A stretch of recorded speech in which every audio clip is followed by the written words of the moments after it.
Welcome, everybody. Skateboard Nation. My guest tonight, Dale Smith, one of the, characters. Yeah, it's been around and in the industry for a good many years. Wait just a second. Don't you have a booster seat for me here? I'm a little short. You're already starting. I can't believe it. Anyway, Dale here has done everything in skateboarding as far as making product, as you will see as we go along, from like the first guys start working with wheels, boards. He's a collector. Is there anything you haven't? There's probably nothing you haven't done in skateboarding. I've done a lot of things on the floor, dancing. Yeah, make some moves. We'll get to the dancing part too. But anyway, so let's. I like to make money. Let's get started. And by the way, I'm your host, Dave Andrecht, and welcome. Anyway, so all right, Dale. So let's just get started on this. And we're friends. Yeah. Let's go all the way back to the very beginning of when you were skating and how old you were when you first started. Just a little over 7 years old, 1958. Wow, 1958 you started. Mm-hmm. Okay, and who did you start with? Who were you started skating with? My brother and Carson Hubbard was a neighborhood surfer and lived across the street, and a mentor for skateboarding and surfing with my brother. But also, it was kind of like they wouldn't let me use their boards. And then I said, well, I didn't know how to make a board yet at 7 years old and 8 years old. And I just go, Mr. Martinez that moved in next door is an elderly gentleman. And he says, I'll make you a skateboard. So he ended up making the skateboard. It was a teardrop shape. Like in the 50s, a lot of teardrop shape, designs going out there. And so he made me a teardrop skateboard.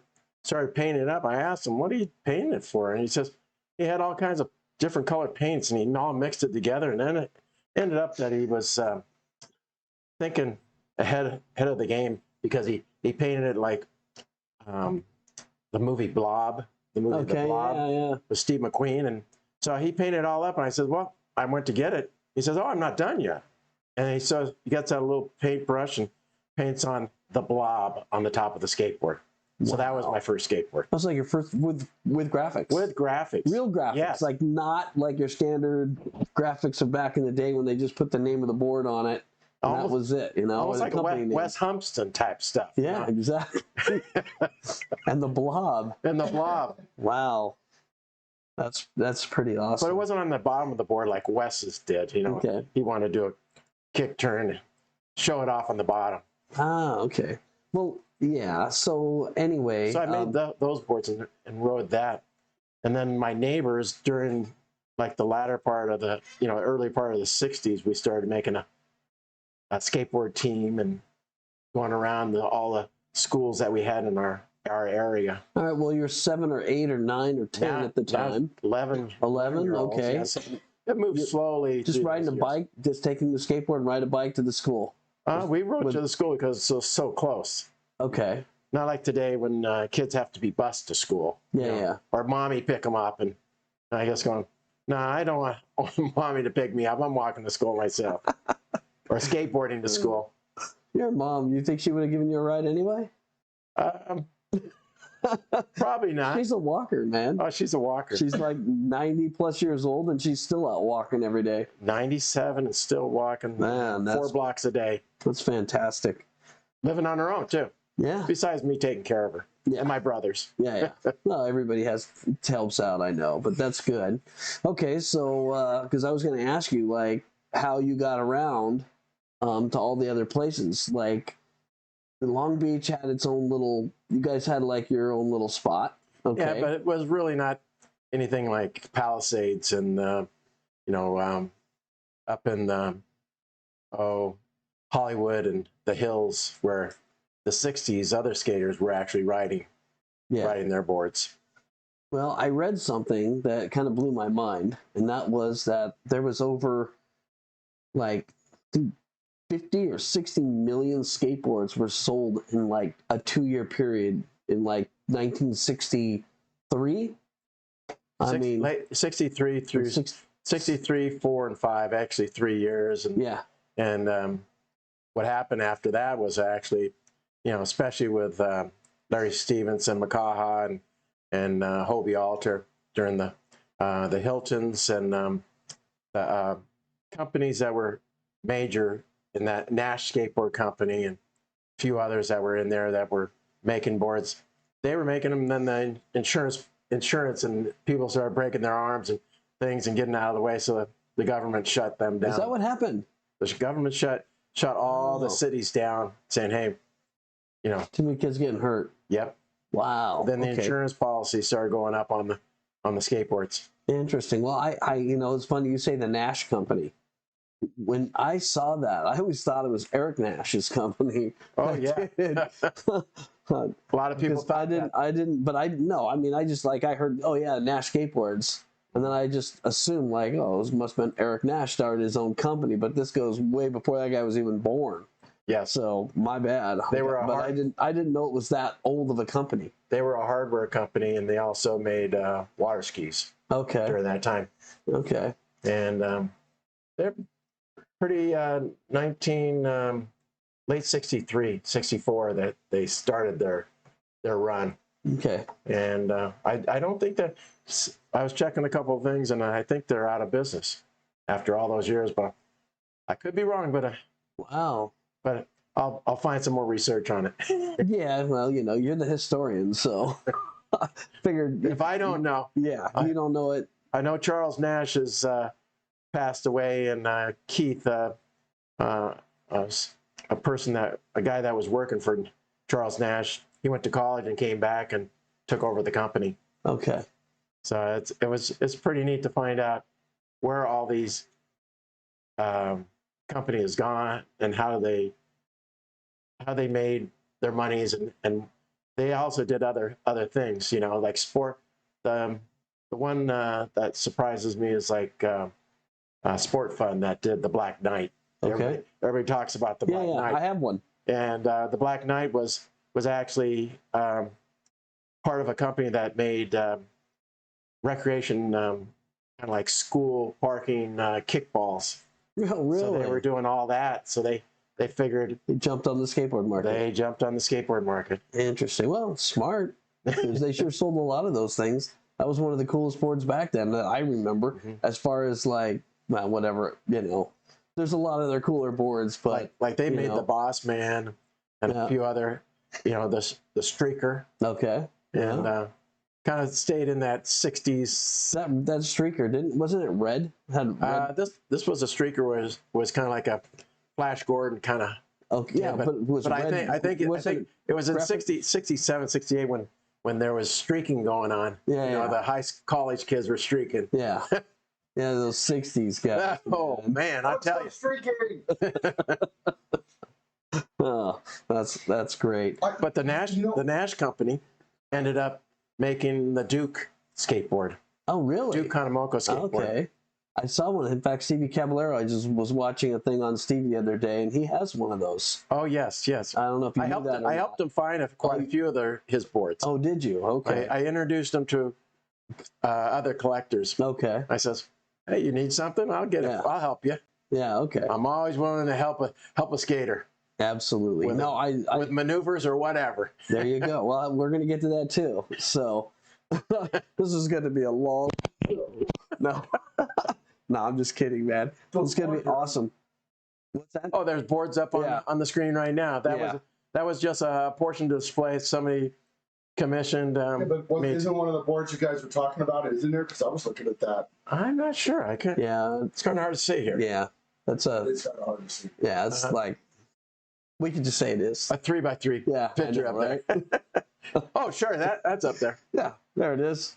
If it isn't, we'll put it up there. We'll Photoshop it in. Right. Okay. So anyway, as you were moving on, okay, so we're like 12, 13. Like, what type of skateboarding were we doing other than just riding the streets? 13 and 14 when we got. yeah. Mainly just we didn't have we had College Hills that we were going. Long Beach State College, Signal Hill. We were riding around Signal Hill around the outside, but not down Signal Hill.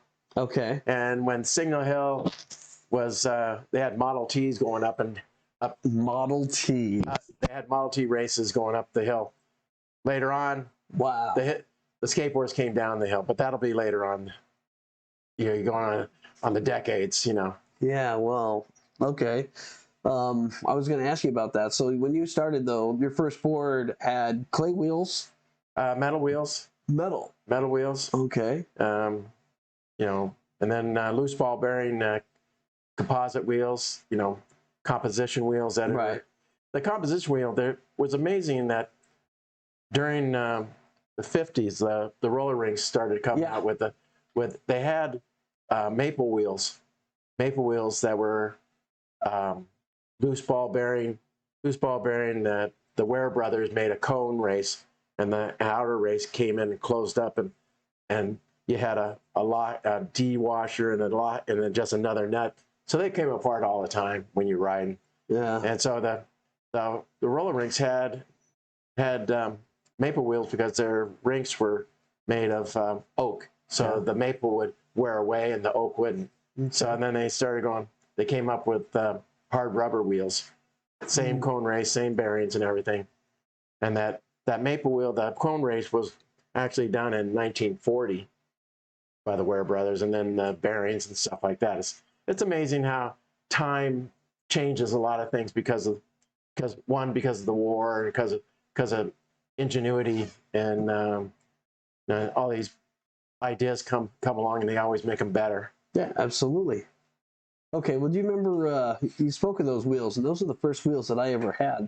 That was that type of wheel. It was a Metal Flex wheel. It was called Metal Flex. They were red, and they were a roller rink wheel. Yeah, those were there. You might have had a urethane at that time, but the roller rink, the Metal Flex wheel was actually, there was metal shavings because they were using them outside on the sidewalks. Yeah. It's because the regular ones would wear away like within an 8-hour period of skateboarding around town and stuff. They'd wear down like that. Okay. So fast. But so they put they started putting fillers because it was costing so much, and they wouldn't wear as long. And first they started using a type of a clay in the rubber to make them harder. So that's why I call them clay wheels. Yeah. And then you have Metaflex wheels that had metal shavings, and so when it started wearing away, the metal wouldn't wear away, so it'd take longer to go through. Okay, because mine were super hard. Yes. And but they were called Metal Flex wheels. Exactly. And that was the first ones, because a buddy and me went and bought a pair of roller skates for $4, $2 each. We both made our skateboards on them, turned like crap, but it was still fun. Oh, those are all the days that we were skateboarding. Like Skitch Hitchcock and I would get my brother and his buddy to go down to Trestles, and we go up into the San Clemente Hills. It'd be like La Costa in the 70s, but in the 60s, up in San Clemente, they had new homes being built and all the smooth concrete. So we'd go up there and ride them. We'd wear them out in just minutes. Wow. Minutes. We'd have 4 skateboards. We'd make 4 runs, and the wheels would be gone.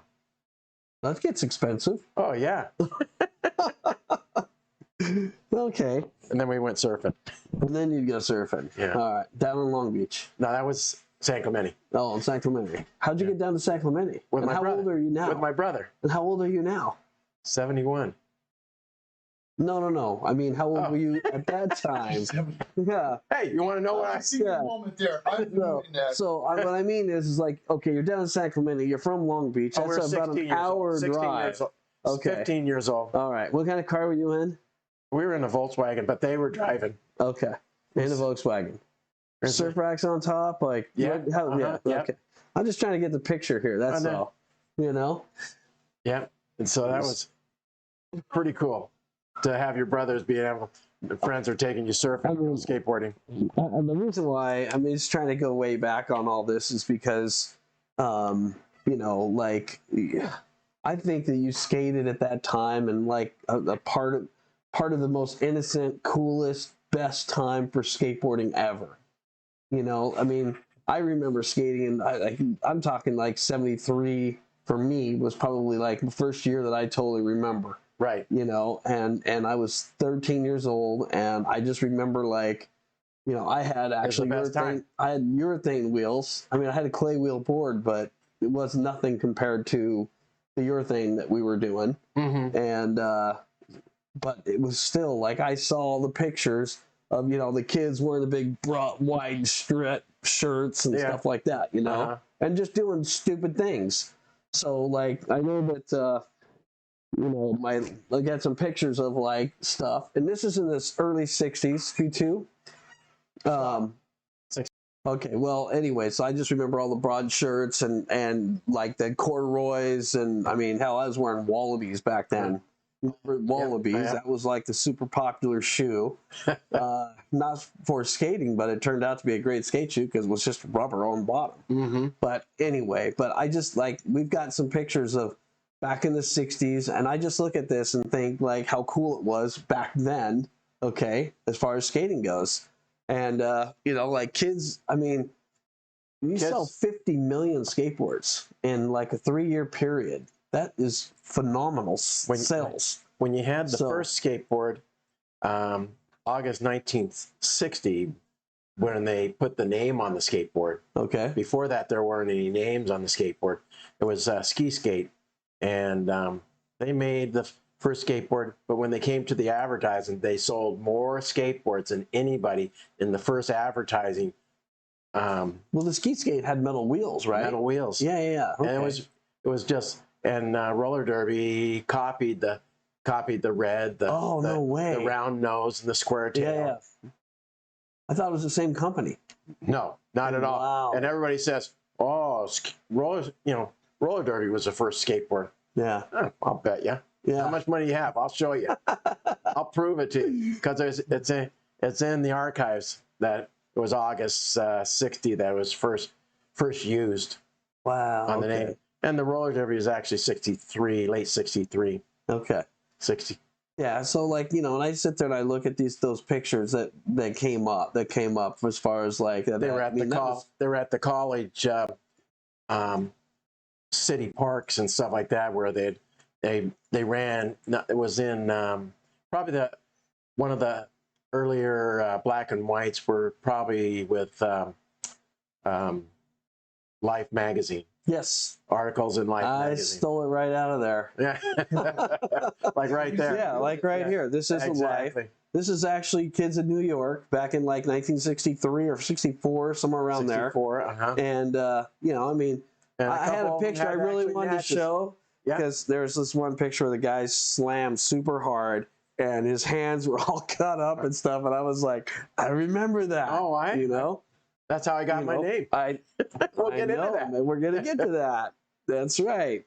But anyway, it was really cool. And I just like, to me though, that was like a phenomenal time to be skateboarding.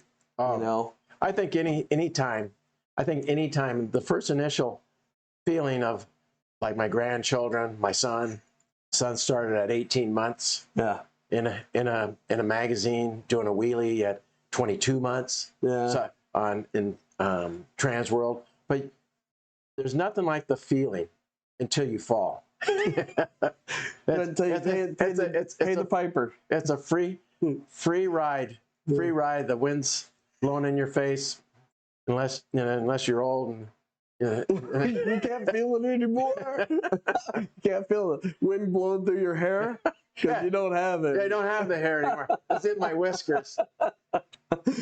Oh my goodness, yeah.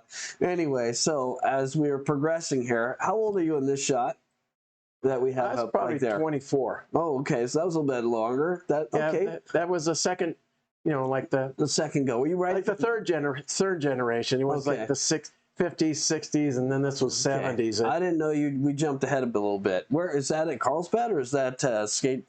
Where is that? That's at Concrete Wave? Concrete Wave, where Glenn Myota, a very quality, famous photographer Yeah, for man, Hobie. awesome. He was with Hobie? He came on with Hobie when Richie Carrasco came on with Hobie. Really? Yeah.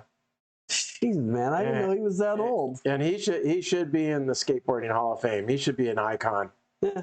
There's a lot of photographers that are still left out. Yeah, maybe he'll get his due one day. I know, But just like you. Yeah. You finally got there. Finally made it, man. Yeah, finally.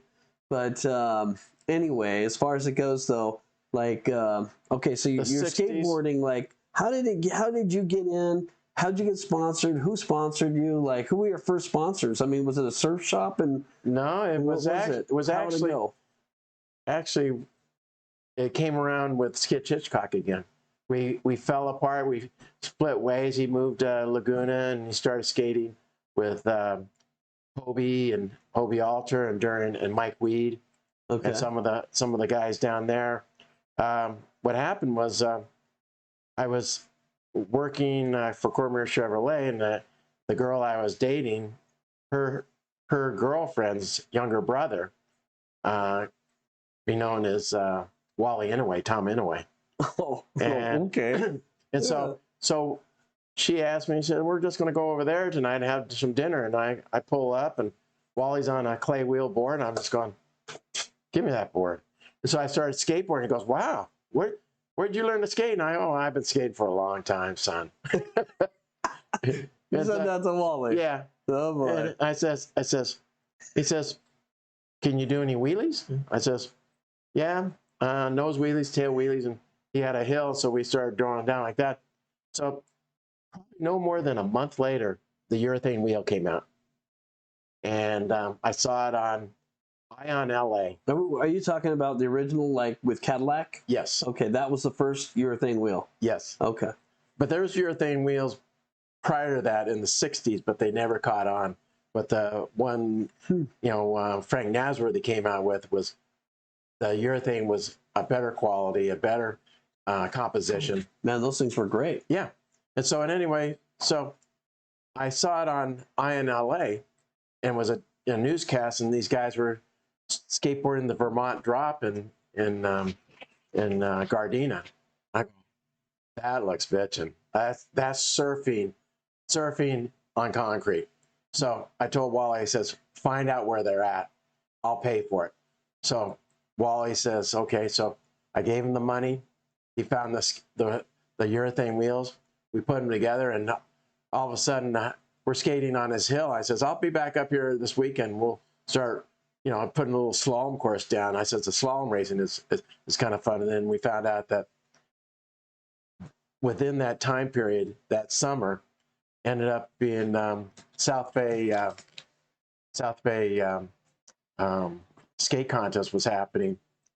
And that was the first contest, so we went there and we did real well. What year was that? 74, late 74, I think it was, or 74. And Skitch Hitchcock was there. Okay. And he says, you're on my team. Him too. So we got Wally and I were on a company called Stinger Skateboards. Okay. And Skitch was made these little launch ramps and made these ramps for the competition, large format, wedges, so you can do everything on it. And so Skitch was the main ideas of for Hobie. This was at Hobie? No, this was at or Stinger. And then Skitch won the world championship. And then which one was that? Is that in Del Mar? That was at San Diego. Oh, really? That was San Diego. And when San Diego happened, Jack Murphy Stadium, Wide Rose Sports. Yes. And that's where I got my name, Sausage Man. The Logan brothers were taking regular 8 movies of it. And I was coming down the course, and the cones were industrial cones. And if you cut the corner on it, you can't bump those away. You just run and start flying. So my skin and everything, and my sausage little fingers. So they said, you're all cut up. And I was cut up so bad, I says, I'm not racing the rest of the time. I'll do freestyle that night. But it ended up that it was kind of like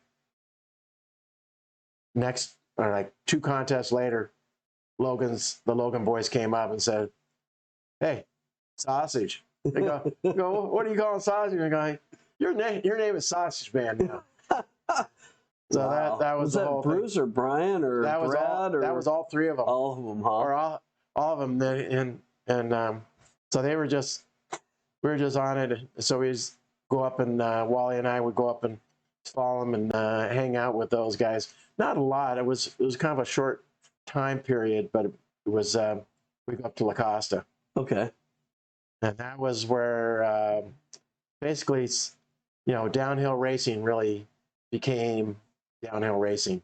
Those guys put it all on the line, knew exactly it was like timed, and Yeah. maneuvers and materials and trucks and wheels were all come to the high end. Wow. Okay.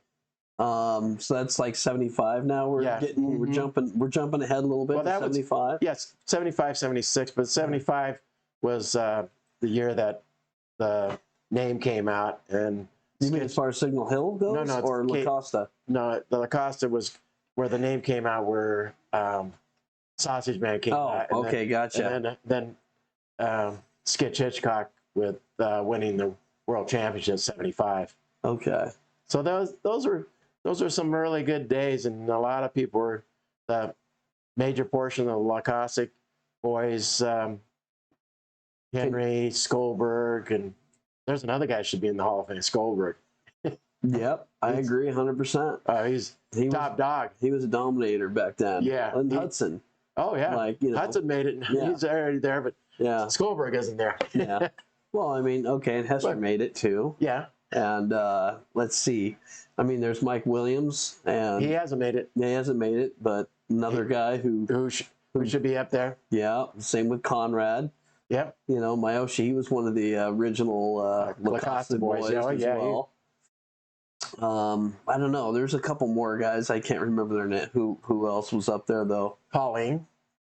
Pauling was a GNS rider like you. Was he? Yeah. Okay. So he's right there. And you got Tommy Ryan. He's already on. Oh there. yeah, Tommy. Tommy the man. Yeah, Tommy. No, you know what, man? Those guys were like all so competitive with each other. I know. I don't know. I mean, I'm sure, like, yeah, Skolberg would bet on every race. Yeah. Oh yeah. I'm that sure he would win. Yeah. And he would. Yeah. They'd have to he pay won up. a lot of them. Yeah. He would definitely win a lot of them. There's a couple of those guys that weren't as competitive, but they're for fun, but still killed it, whether it was style or whatever. Oh yeah. But then there was the Mike ones Pineapple that was just, up there kicking it with them too on the slalom racing. Now that's what Dennis Martinez said the same thing. He was up there as well. Oh yeah. So Steve Cathy said the same thing. They all were just doing it. Yeah.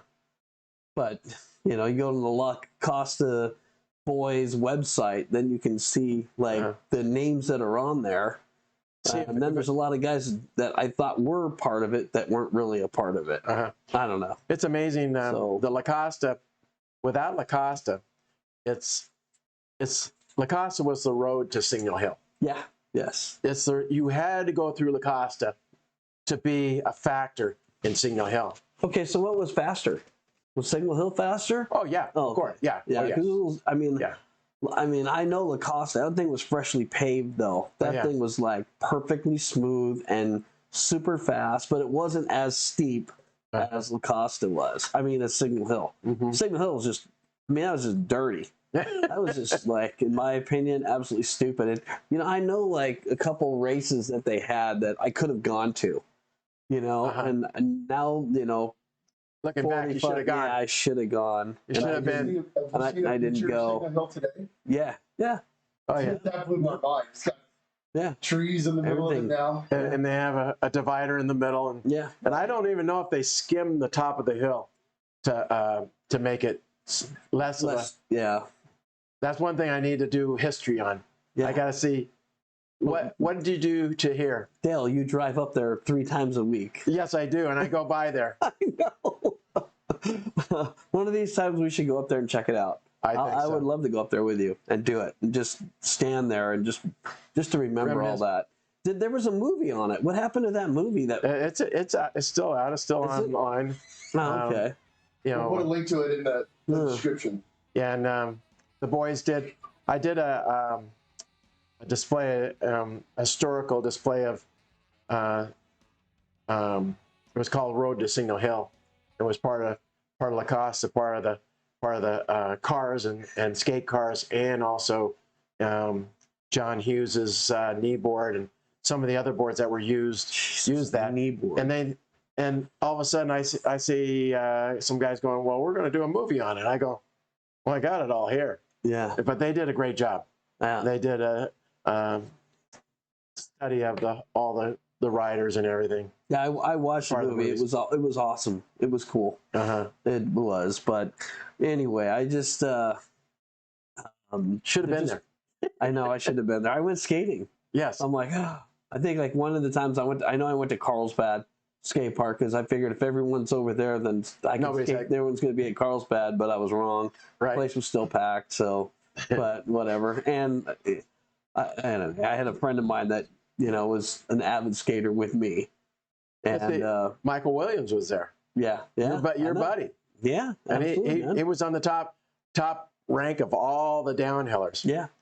And Skolberg standing up, Skolberg in his car, and Dave Dominy. Oh, that's with his, he was an excellent fiberglasser. Yeah, he made all of his skate cars, and same with Skitch. Made his own skateboard trucks, made his own skateboards, made everything.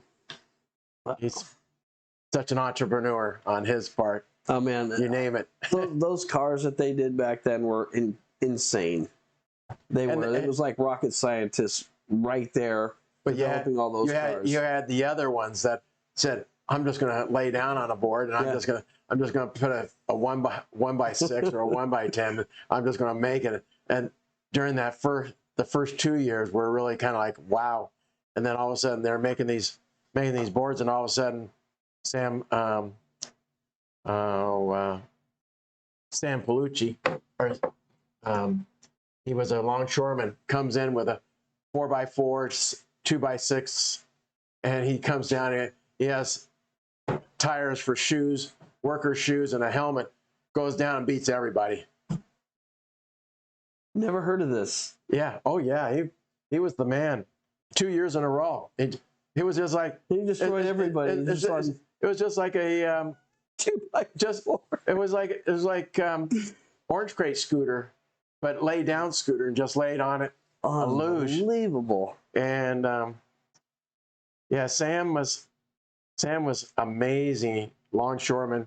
You didn't his size and everything. He looked like a lumberjack and a football player, all built in one, and just going, and he just ran down, and he had these work boots on that have super groove rubber, and he went down the hill, made it down, and then he got through the finish line, and then he stops before the traffic train tracks. Yeah, it was just the road that came across, and had a bump there. He stops and gets off, goes, "Well, how was that? I just beat all your asses." Where is this guy today? Is he still up there? And I think he's still in San Pedro somewhere. I don't know if he's still working for longshoreman. I think he probably already put his 40 years in. I think he might be done. Wow. But a good person, great person. Man, see, that would be a guy I would love to sit and talk to.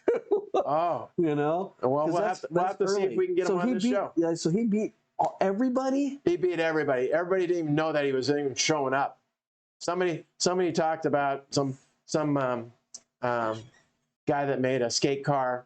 He says, "There's a guy that goes down one of the biggest roads in San Pedro," and he says, "This guy comes. Look out, guys! He's going to win it all." Sure enough, he did. It's kind of funny because even today, like you don't have any like big downhill things. I think there's a guy that's in Santa Cruz that went like 90 miles an hour. Like that. Oh yeah, some of the roads. Some of these guys are just 90 miles an hour stand up. Yeah, 90 miles an hour. Yes, 90 miles an hour stand up, man. Just Who does that? And then they do a board slide, Yeah. board slide to stop and go, whoa, they drift around the corner Yeah. and go, okay, I'm done. Yeah. I go, whoa, how'd you stop in such a short time? Wally Inouye was one of the guys when we did the urethane. Yeah. We were getting ready for the contest, and he'd do drifts. Yeah. Drifts. Wow. But those wheels were soft too to be drifting on. Yeah, but some of the earlier the road riders are actually hard enough. If you actually go back, they were actually hard enough, and they had the speed. And they but the design on them. Well, had the flap on the side, you know, the angles on the inside, on the outside to give it a little grip. Yeah. So everybody was doing all kinds of different designs. Wow. Okay. Well, that kind of gets me on the net. Well, okay. I'm jumping ahead. I don't want to do that yet. So we're going to get into wheel design too. Back in the original cone head. But what were we going to go from before that? Yeah. Well, anyway, okay. Well, tell me about like your you got sponsored. You're with Hobie now through Sketch, or that was through Stinger. Through Stinger skateboard. Right. Okay. So where did you get involved with the Hobie? Oh, here's Hobie right now. Thing? Yep. Okay. This is a little freestyle for a video that I was doing, showing just being a clown. Okay. being a dancer that I am. So I just gone. I said, I'm going to promote safety equipment, promote a design, and just kind of like coming up with ideas and for ads and bringing in Santa Claus for his Christmas ads and stuff like that. But how I got there, Skitch went after he won the championship. He got asked by Hobie and Mike Weed, and because they were in Dana Point, they said, well, come ride for Hobie. So he got a deal from Hobie and says, okay, I'll be doing this here. So as far as skate companies go, man, Hobie was really so far ahead. You know, like, okay, so everybody else made skateboards, okay, and then everybody made skateboards. But Hobie did skateboards, they did safety equipment. I mean, they were the first one I know of that I remember that actually came out with a shoe. The Hobie shoe. Yeah, they came out with the shoe. Those things were bad. They were awesome. But I didn't like them. Jealous. I looked at the colors and I just go, can't you make just one color? Well, wait a minute. They were blue and yellow, right? There were blue, yellow, and red. Okay. I don't remember red. I remember blue and yellow, and then like with a little bit of white on them or something. Exactly. Yeah, and I remember Mike Weed actually was wearing those things. Now that's like, I mean, it was after Vans, but Vans wasn't a skate shoe at that point. I mean, they were skaters, but they were an under program. But the Van Dorens really took the skate shoe from the Randolph Rubber Company, and the Randolph Rubber Company was from Randolph, Mass, and they ended up being a whole kind of a program to make the first skate shoe in 65 with they call it the 720 and Randolph 720, and then the Van Dorens, that company closed down. All the Van Dorens were working for him, but Steve and his dad and Paul and his uncles all worked on this whole thing. Okay, so he was actually part of the skateboarding community back then. I figured they made shoes and they went and they were selling them out of their car and. No, they were actually. They weren't selling them at skate shops, so they weren't really. Not yet, because they were toy stores that we were buying them out of. The Randolph Rubber Company moved from Mass to open up a store out, and they were doing basketball shoes and different sporting shoes, but they did the Randolph 720 shoe, and the Randolph 720 shoe was just with a hard nose, hard tail, because the kids were dragging their toes and dragging their heels on different maneuvers on the skateboard, like you're doing a tail wheelie and a nose wheelie and things like that, and dragging the foot to stop to do a turn. So they made the special toes and heel. But the Van Doren family worked for the Randolph. Okay. And then they came along. Paul first and. Well, Paul, his brothers, and his uncles, and his the whole family, the whole clan, the whole family. I have a book that shows the annual awards and what people did and what they were working on that year. And I'm just going, I can't believe all these Van Dorns are working here. And then all of a sudden, Randolph shuts down, and then Paul and the family open up their own manufacturing ship because they knew everything about making a skate shoe. Okay. Well, I had no idea that that was truly. I just figured it was a shoe, and skateboarders adopted it to be a skateboard shoe because it had the rubber bottoms and the whole bit. Because before that, what did we have? PF Flyers were the shoe of choice. You know, even the Converse. Yeah, the Converse. Well, the ones that were kind of more towards Pacific Palisades and the guys up there, you know, Davey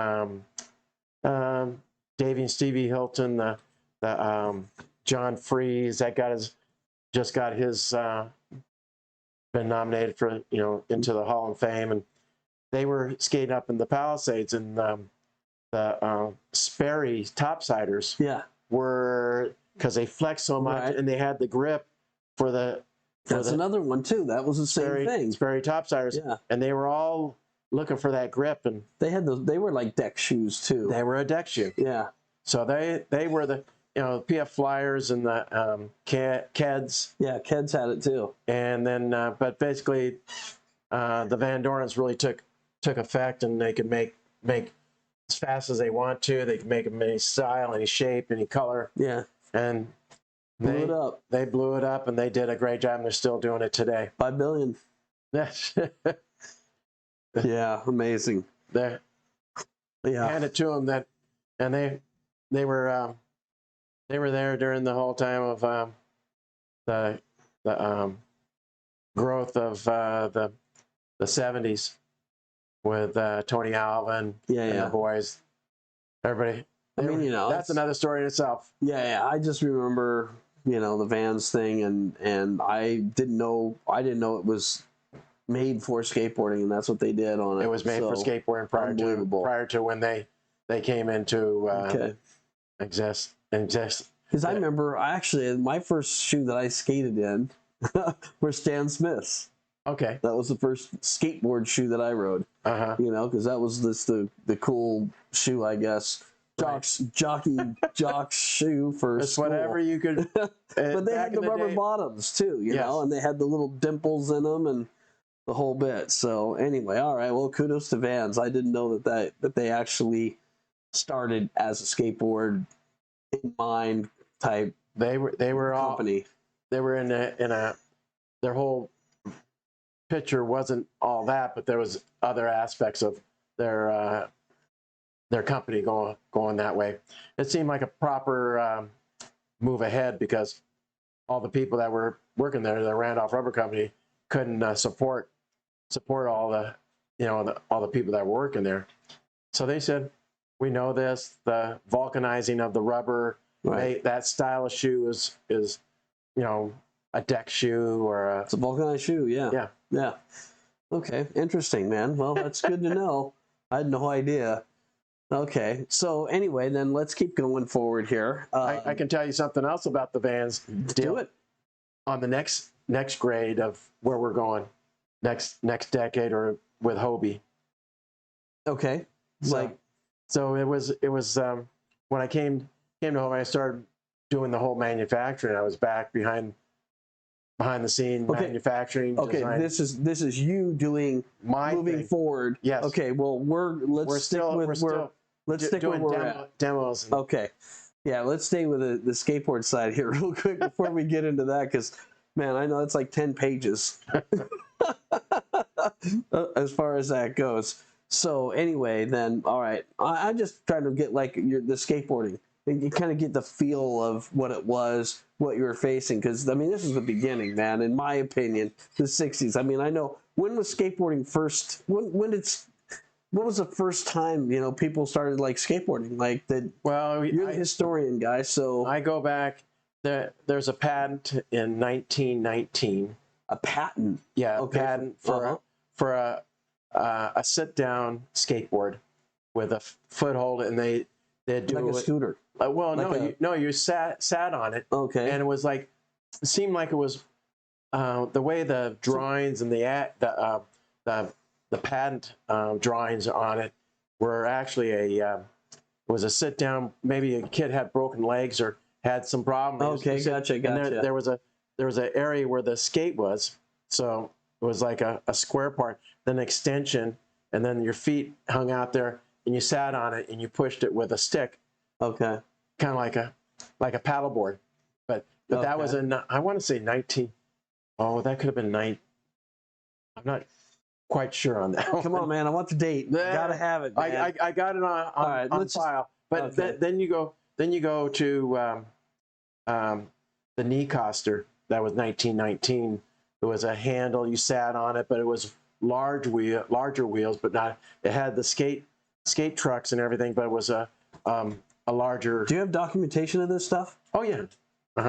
Okay. And format, but the larger wheels are about this big, but you kneel and they sat on it. But so it was like an 80 millimeter or 90 millimeter wheel. It was like a 3.5, 4 inch rubber wheel. Okay. Kind of like a soapbox derby wheel. Okay. So, but they did that. But after that, 1922, Clarence C. Sherrill, a son of O. Sherrill, that was an aide to President Harding, he ended up making some skates and the National Archives took pictures. The government took pictures of them in Washington D.C. Wow. That he was sitting on a skateboard. The skate was like this, and the board went across, and he sat on it with a kind of like a swing, and they were luging in 1922. Wow. And then beyond that, Peter Parkin, famous Windansea, made the Windansea Shack in San Diego. Right. He just passed away in July, but he was actually the pump house, right? Is that the same as the pump house? Yeah, down there. Close to that. Okay. But the Windansea Shack, La Jolla Windansea, he made a skateboard, made us different types of skateboard, but he made the skateboard to ride like a surfboard. And he stood up and went down a street to the Windansea surf spot every day during the summer of 1947. Wow. Okay. But he's the legend of legends of the beginning of stand-up skateboarding. Okay, and who is that? Peter Parkin. Peter Parkin. Yeah. Okay. Interesting. Yeah. Nobody talks about this kind of stuff. Joe Roper has the first surfboard that he made, also with surfboard, and the California Surf Museum, where I'm do curations and work with them, they have Peter Parkin's Windansea jacket.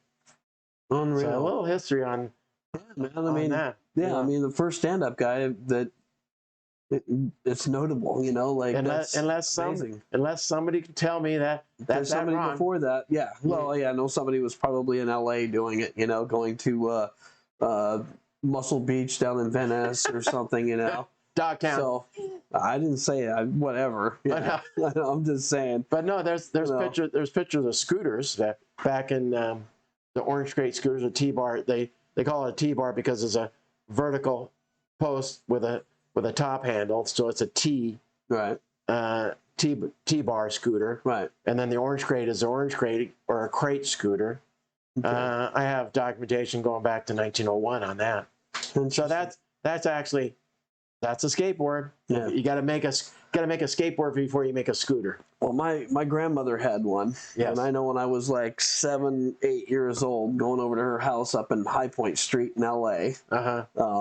We used to drive down try and make it around the corner of our driveway onto the sidewalk. We never made it. We always slammed. We always end up in the grass and in the street. That thing didn't turn for nothing. It just pretty went straight. You tried to lean it and down you go. When my brother and Carson Hubbard, the one that taught me, going back and what we talked about, they would take there was a kind of a U shape, a V rubber that when the cushion of the metal wheel skate would turn, it would slow down. It would be would have a single action pivot.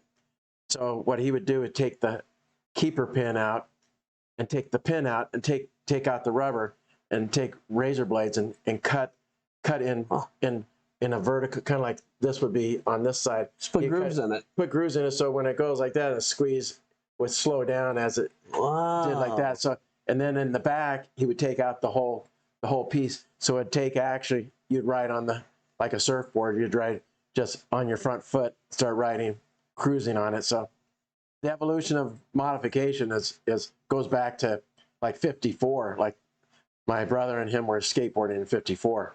Wow. It's just good to know this kind of stuff. You know, thank you for letting us all know, because down, you know, I mean, yeah, I mean, that's the whole purpose of, you know, of doing this, is to let people know who's who. And you know, like there's not a lot. There's been books written. There's been magazines written. There's been videos done. Well, I know. But there's not something that has done with actual, you know. So let me ask you this, Dale. Okay, if I was to put 3 people in this room that know more about the 60s, 50s, that type of thing, who would be those 3 people? You would be one. Who would be the other 2 people that knows like all that kind of stuff inside and out? Because there's a group. There's probably probably 12 people that I would say, you know, that were around in that time in the 60s. Other guys, you'd have CR Craig Stesick.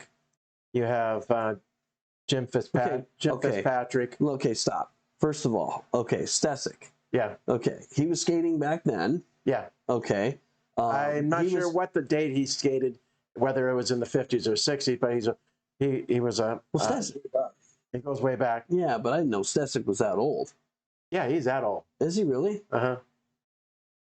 Man, it's just funny.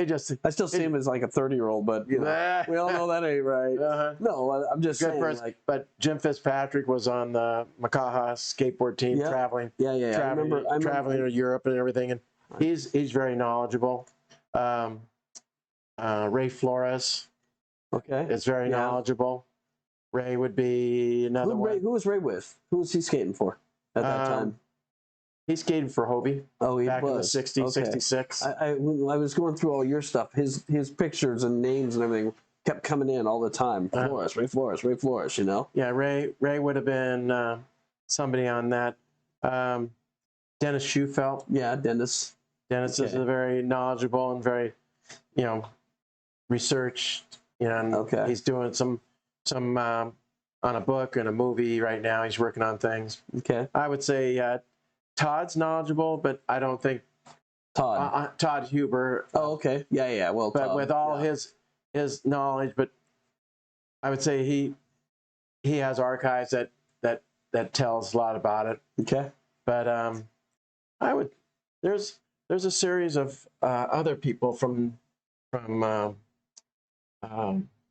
of the older surf culture that were back in the day.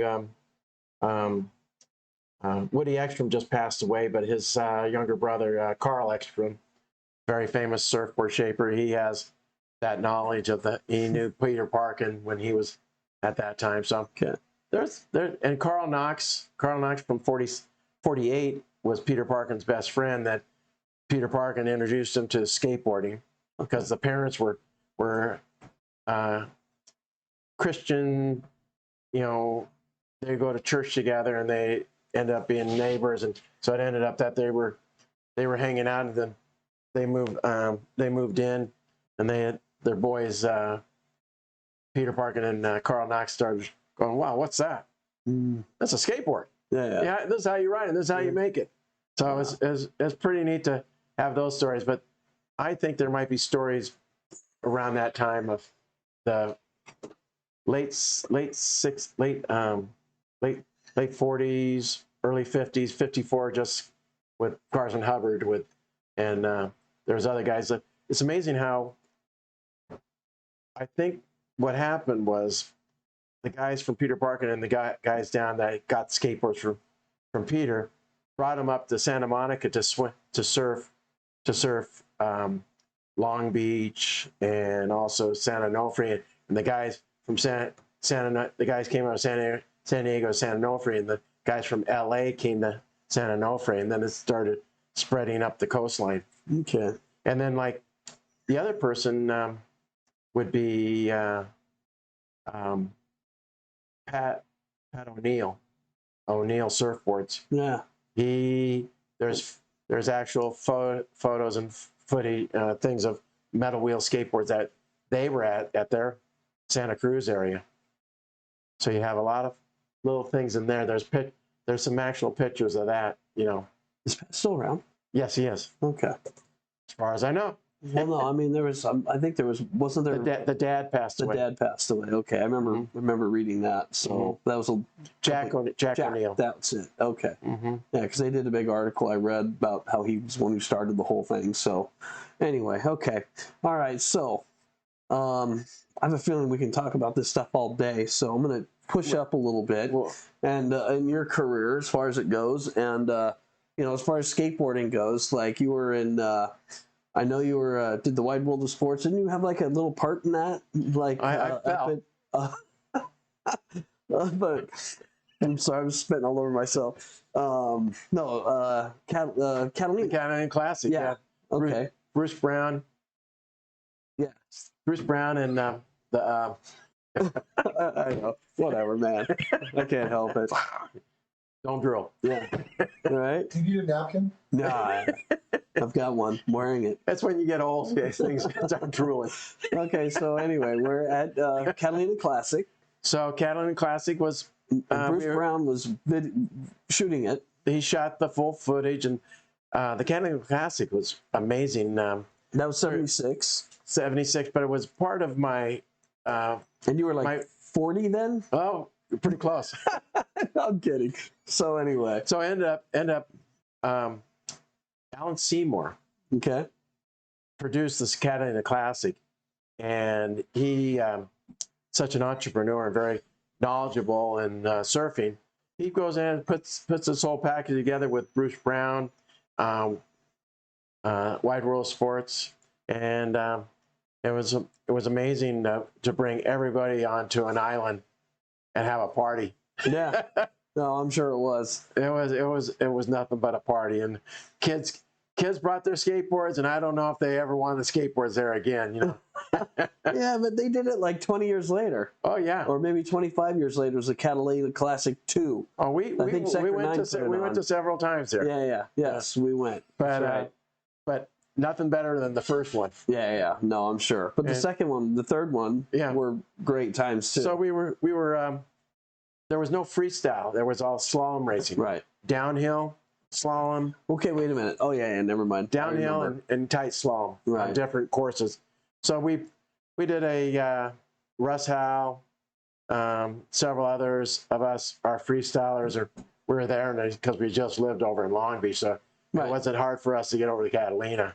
Right. And so we got over there, and I says, okay, let's put the freestyle on here. Let's go. So we put the music on and let it ride. You know, I says, you can't have skateboarding without music. Let's go. Okay, so that was the first time. Okay, so that was unofficial then. That wasn't a contest. That wasn't even a contest. Okay. We just put on and just going, okay. You guys started put the cameras on, and let's. We had a downtime on slalom racing, and they were moving from. So what were you, man? Were you jamming to like the Doors, or were you like ripping to Elvis? What was it? Oh no, it was probably James Brown. James Brown. That's right. Okay. Kicking it down with James Brown, or probably Brick House or something. Yeah, that was like the big disco time. Oh, it was all that there. I remember now. It all comes to me. All the moves, boom, boom, boom. Yeah. All right. We're gonna have a little dance off here tonight. No. All right. So anyway, okay. So the Catalina Classic happened. There's some great footage online, by the way, and you guys can check it out if you ever want to put in Catalina Classic. There's a couple of them online that I know of. Yes. So that's really cool. Link will be in the description. And you can, you can check that thing out. On that. Okay, so moving forward then, Dale, because run out of time. Okay, so I just got to ask these questions because they're going to be rough ones. Okay, you became okay. So you're with Hobie. Yeah. Okay, and you skated for him. When your skate career ended, okay, like when it was done, what year was this? Oh, I was still skateboarding I think it was it 84 or 80? No, but I mean like Oceanside. I skated in Oceanside. you skating Oceanside freestyle yeah. contest in '84. Yeah. Unbelievable. Okay, '84. Yeah, I was already done. But I was in school again. So what's that, man? I know, right? I was old. Okay, yeah, it was freestyle though to a vert guy. So yeah. our lives ended in like '82. Our whole generation. But the whole thing was kind of like the Hobie, kind of the competition, the freestyle, and then also the slalom racing, and then downhill was taking a lot of my part of working with Sketch, working on some skateboard trucks, working on as he was doing with the cars, and I was doing the developing of different laminates and different boards, and making sure that the decks were done, and then the wheels. That's why I was where I was kind of headed with this. Is like I just was trying to figure out like, okay, so skateboarding ended for you in '84. Then basically maybe that was your last contest. Yeah, for riding. But that's what I mean. But it slowed down during 70. My career went over to coaching. Okay, and amateur coaching. There you go. Perfect. Okay. So I had a crew of amateur kids. Okay, but that's when you were like team managing though for Hobie. I was team managing. Okay. Team managing and team managing and coaching the amateur team. Right. And so we were doing demos. And so we've got Eddie here because he was one of your Hobie guys. Now, did you put him on the team or did somebody else put him on the team? Sketch Hitchcock. Oh, Sketch made the park that he ended up, Colton Skateboard Park. Okay, gotcha. Sketch was beyond anybody in skateboarding. Yeah. He could do, you name it, he could do it. He could do freestyle, slalom, downhill. His handstands and his skateboarding and manufacturing the product that he used in the downhill and everything else. But he was the first professional skateboarder to design and make a model, a 3D model, hand done just the way it's done, and then do the blueprints off of that model and do the blueprints and gave it to a construction company to make the first Colton skateboard park. So we went out there. So he designed it.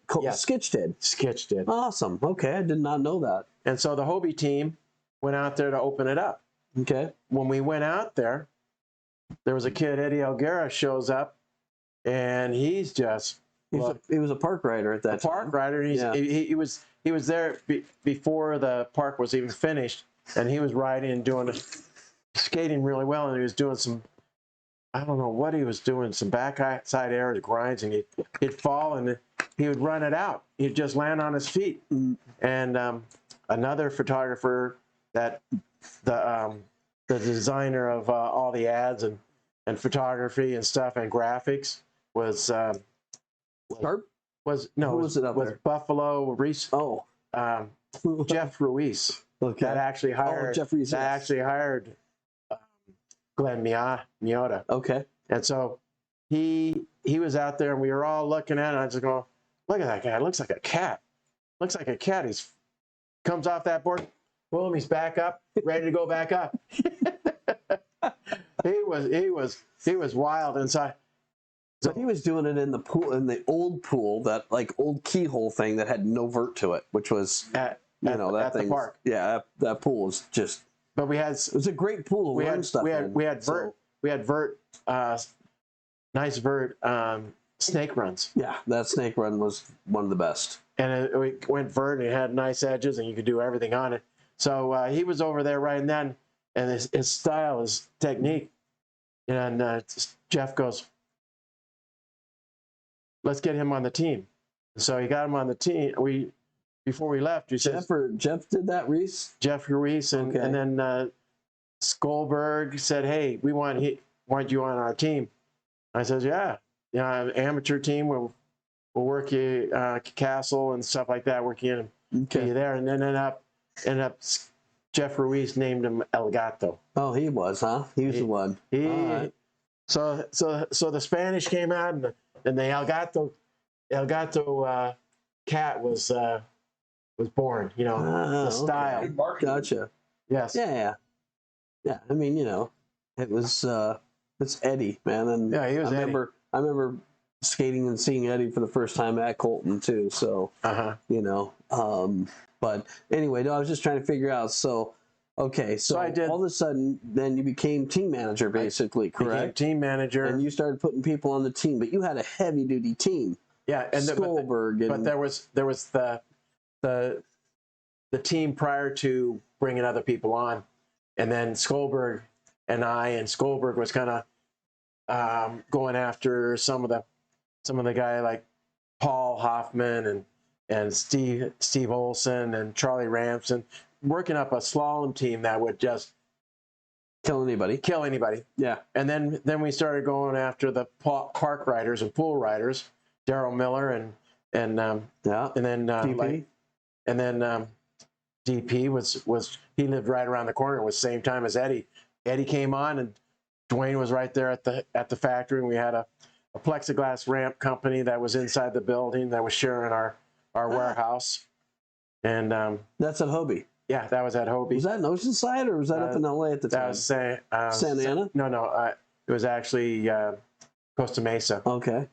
And in our big factory there. When did they move down here? They didn't move down here. They it's a division. It was division of the Hobie Cats. Yeah. Every kind. Okay. They surfboards and Dana Point, and the license of Hobie was done by Steve and Doc McCandless. Okay. Steve McCandless. Those are big hitters. Yeah. They should. Steve and Doc should have been an icon also. Hobie's on there. Hobie got an interview, and Jeff Alter got it for all the Hobies, but we're all part of that. Yeah. But it ended up going into the designing and where I was working with Skolberg and doing tours with Skolberg. We sketch, and so we started doing territories that they go back east, I go north, and go this, and they ended up going to Europe, and I kept back and worked on different product lines.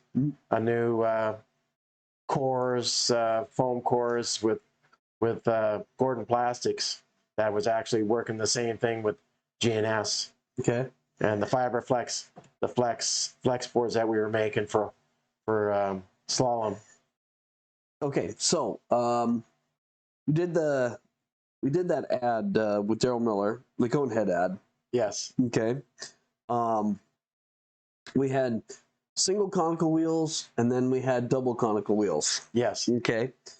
Who was the first one that did the single conical? Who was the first one that did the double conical? Like, I'm curious. There's a lot of just there's UFO. There was did UFO have double conical or they have single conical? They had double conical. Okay. And I would have to go.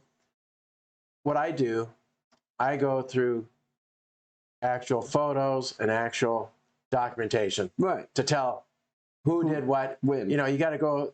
They have the history of their companies goes, and I would have to look on ads, and you see check. But if you see in our ad, you can see that I was making on that day. I was finishing up. I did the inside conical.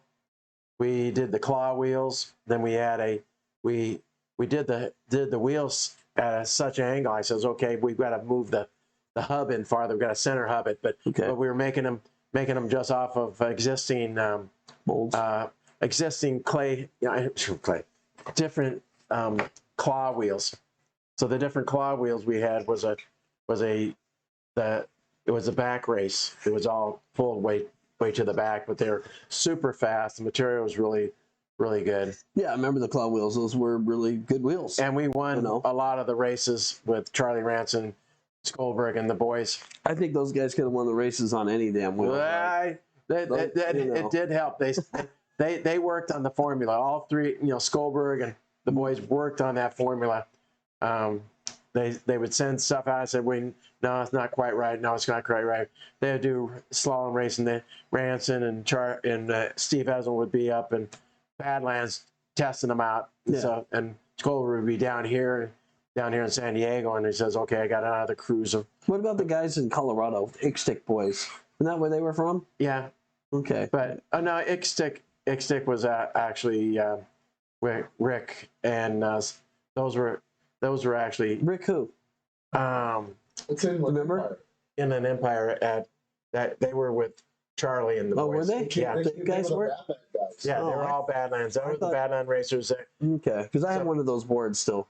Uh-huh. Yeah.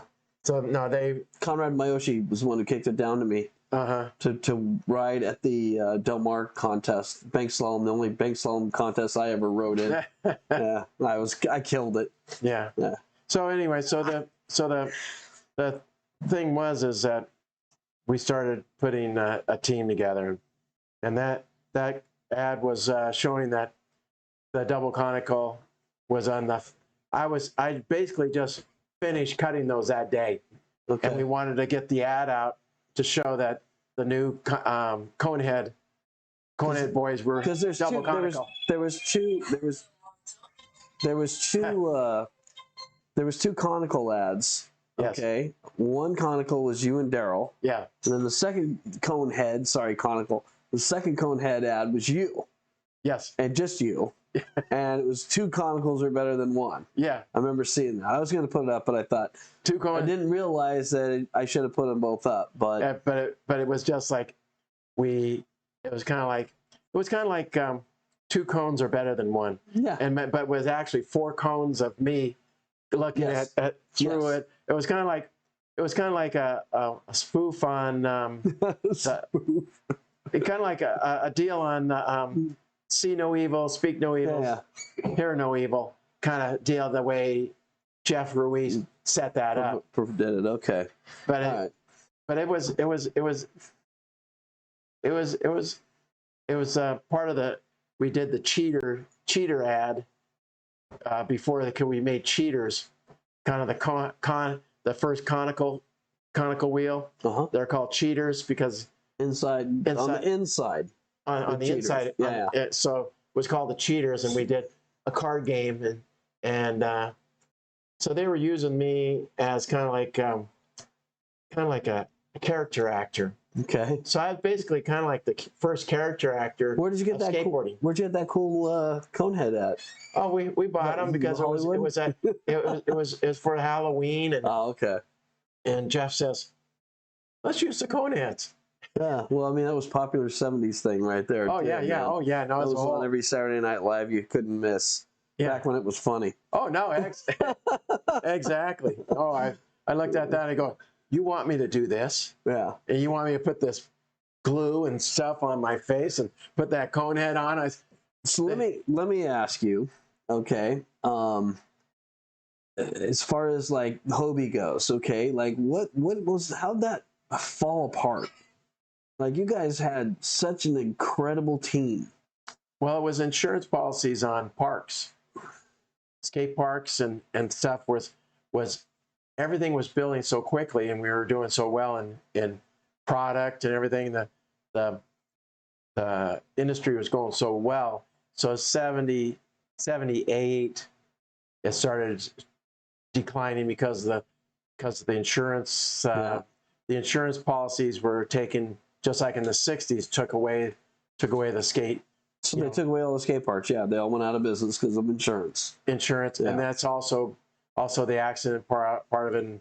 And Hobie was we were on our last deals with like Santa Cruz and GNS and all those. We're almost dissolving. It was kind of like almost like ice cream melting, just going, oh, it's all gone. Better grab it while you can. And then it slowed down, and there wasn't anything. There wasn't really anything, but we had some left over. Like with Eddie, he went over to Veriflex and started. There's companies like Bad Company and other companies were putting up money because they had an industry in the marketplace that they said, well, we can keep it going. So Hobie, during your time, Who had the pro models on that team? Who had a pro model for Hobie? Well, Did they have any pro models? Well, there was Greg Weaver. Okay. There was That's an 8-inch board or a 7-inch board. There was Greg Weaver. There was Skitch Hitchcock. Yeah. There was Mike Weed. Yeah. Okay. Basically, there wasn't very many because we weren't pushed. There wasn't a push to have a pro skater until we started getting towards that latter part, paying these riders, and then that was part of a decline on the capital being spent out. Hobie, if they would have given Dwayne a board, given Daryl, given Eddie a board. Well, Eddie, we were working on Eddie's board when we were closing. It was the Eddie Elguera pro model, and it was the Flying Tiger. Okay. And we used the Flying Tiger. There was a Eddie Elguera, the Flying Tiger. Yeah. It was on the top of the board. I have it, and I have only probably one of 10 boards ever still left. Wow. But when we were doing the models, Dwayne was riding it, Eddie was riding it without logos, no logos. We were working with Gordon Plastics that actually made the Flying Ace and and those beautiful boards. Beautiful boards. They're all unidirectional fiberglass, but the unidirectional started peeling up because there wasn't a 0.90 to hold the unidirectional cloth because it was bow tough. It was for bow and arrow, so product, but archery bows, and so the product was good. It lightened the board because you didn't have to use as much plies, and instead of having an 8-ply, you make a 7-ply with the bow tough. Okay. So those were all being used, but the competition was declining in the competition. Pool competition wasn't there. Castle was still going pretty strong. Sonia and the crew, all those were doing really well. So there still was a skateboarding, but it was going into the dark days. Yeah. Until 94. You know, Pal and 94. Boy, you're jumping. 84. Okay. I was gonna say, you jumped like a long way there, man. Yeah. I'm like, man, I know like from 87 up, man. I mean, things were banging in that time. No, 84. Okay, yeah. The dark time I thought basically started about 82. 80 probably right around 80 to 80. Because I mean, when you're riding in the action sports, are part of Skateboarder magazine, went into making BMX and snowboarding and stuff like that. Action Now. Yeah, that was in 82 though, and it kind of lasted until like 83. That was the end of it. So everything, monies weren't available to run corporations or run companies or run teams. There's only a couple people that survived that, and that are still killing it right now to this day. Yeah. And have made millions of dollars in skateboarding. So and then Veriflex came in during that time. Right. And they were buying up a lot of, Powell was buying up our inventory, taking it and turning it into, street skating boards and stuff like that. Wow. And George was really on top on that. And the Bones Brigade started in that same thing as changing the atmosphere of everything. And Stacy came on. Yeah, Stacy saved George 100%. George would still be making probably 1,000 boards a year. Until Stacy went in there and built that for him. But George is a very smart man, and he's very, a college of. It was an engineer. From Stanford. Stanford. Yeah, get it right. Let me spit it out of there. Yeah, but very good guy. Very, and then you Quicksilver. No, not the Quicksilver. Yeah, we have the aluminum boards. Yeah, those are Quicksilver. But also that was a Sims, Santa Cruz with really the boys did really well. Yeah, well, they just started independent, and that took off, and kept everything going. They marketed so well that people actually put tattoos on themselves to be an independent rider for life. There you go. I get that, man. That's funny. Okay, so But when that all came about, Eddie and Dwayne and coaching those two were a high point of my another high point, you know, to really think back on, and using kind of like my ideas of keeping people safe with safety equipment right. later on, but coming into, we're making safety equipment for Hobie with the wrist guards and everything, and right, very good wrist guards. They had great ones. And then also gnarly gnar pads. Yeah, The gnarly pads that were being used. But was that after Daryl Miller? Yeah, pretty Was that, much. was that how the name came up? Was Steve Gnarls? No, they. Because I mean, that is his nickname. Yeah, but Jeff Ruiz came up with the gnarly pad. He came up with all these different ideas, like making me into a cone head and making gnarly pads and stuff. And so Hobie had Reese, and Stesic was with Powell, giving them all, and Alva as well.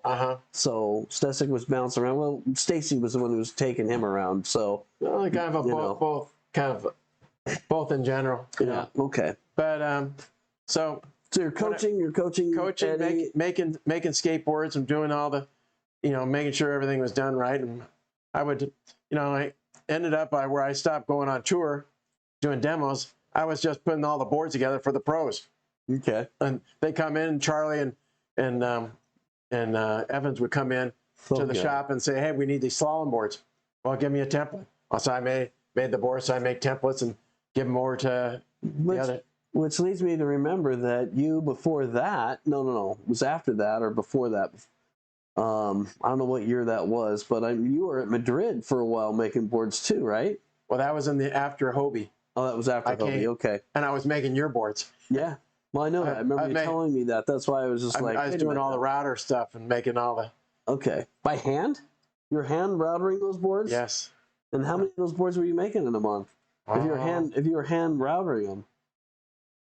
Probably a couple hundred a day.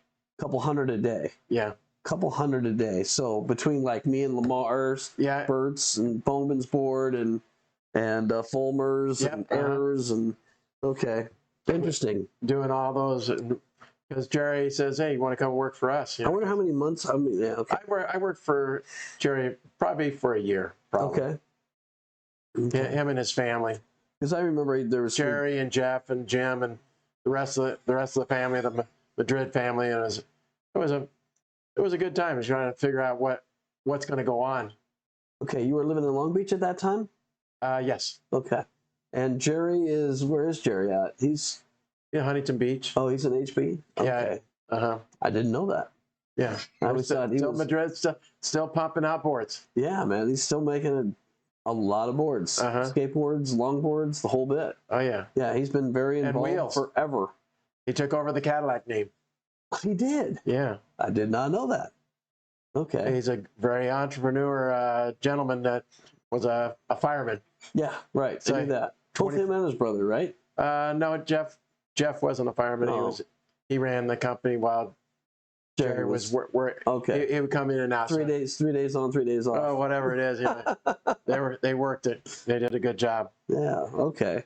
Yeah, because I mean, I like to see Jerry at different events and stuff, and I always go up and say hi. Yeah. So anyway, okay. So during that time, I can't remember, but I was coaching Eddie, but I kept on with during that time. I don't know how long we were. I don't know when the contest that he did what was it?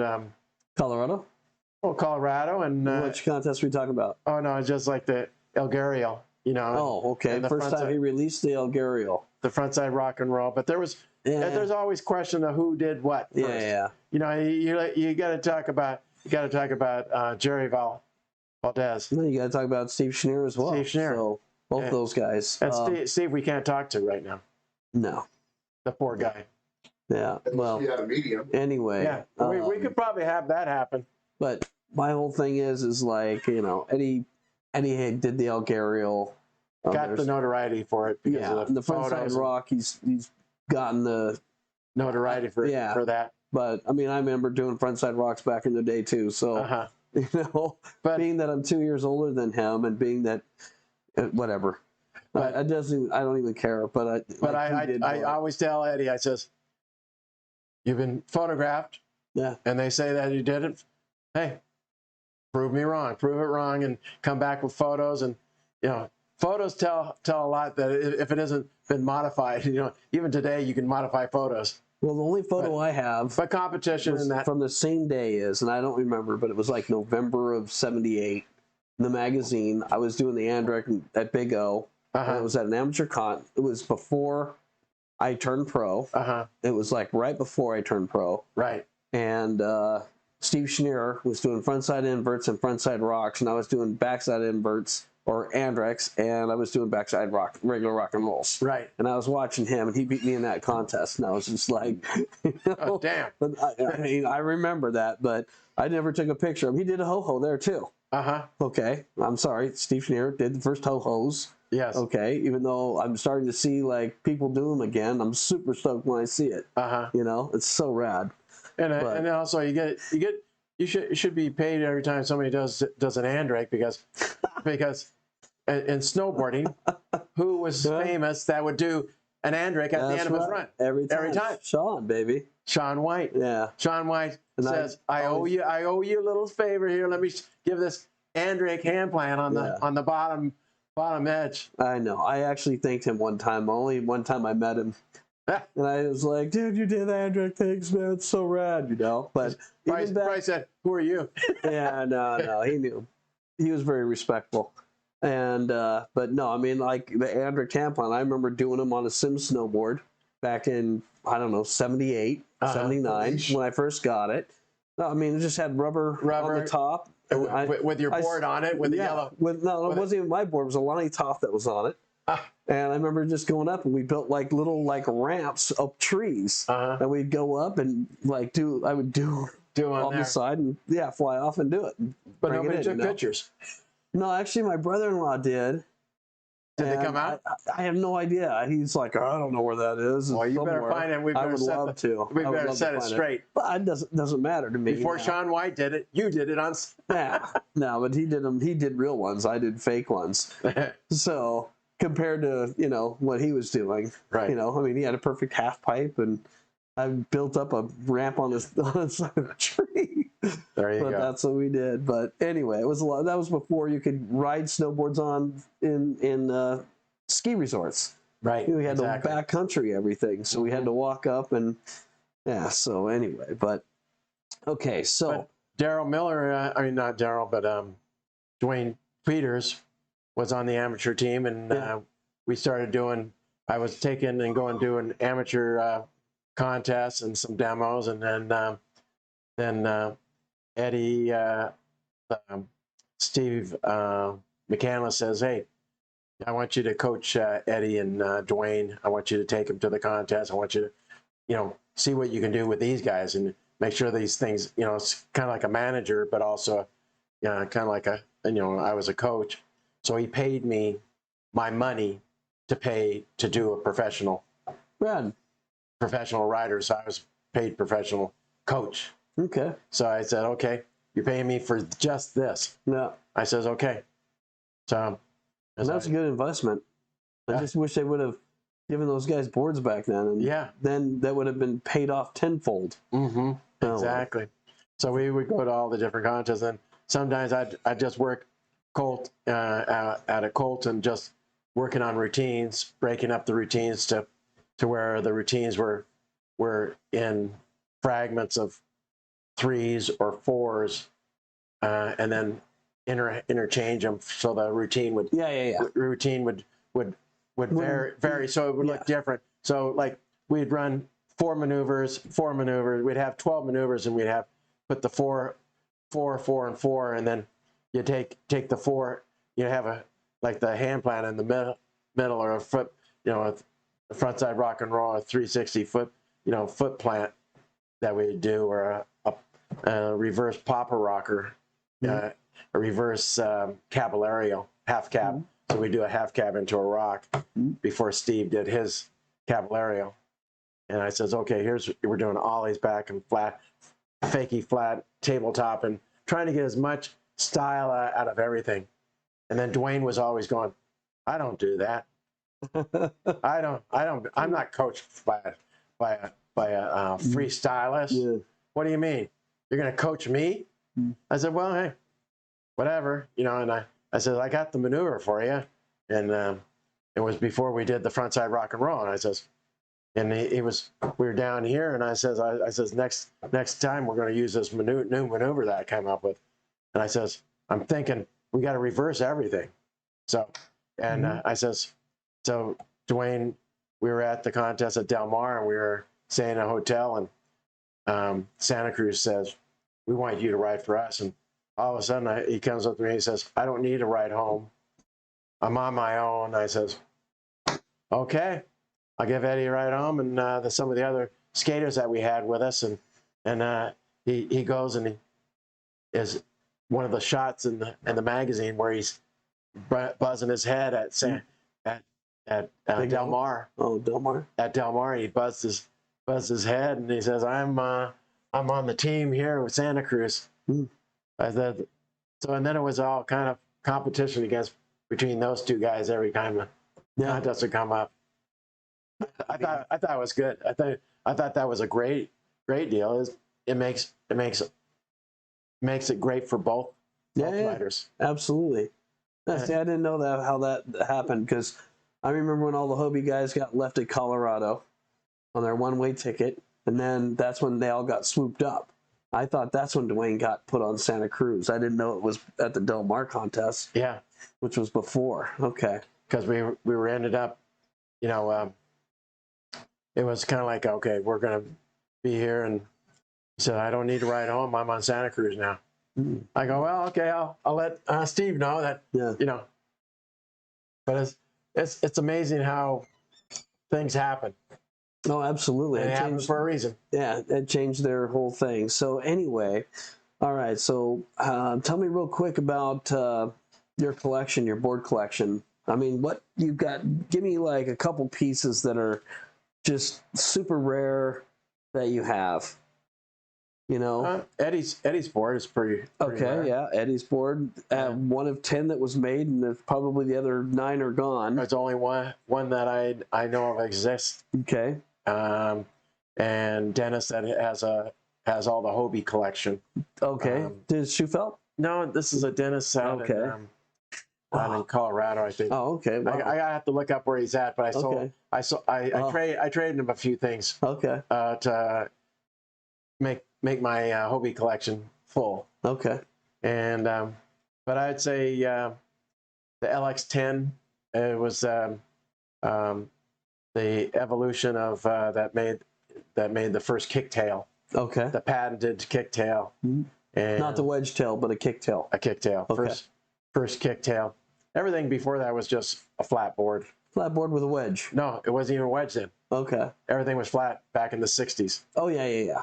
Yes. And so you made it out of a chrome pipe with a laminated plywood on top, and kind of like a sissy bar, like a old 60s Stingrays.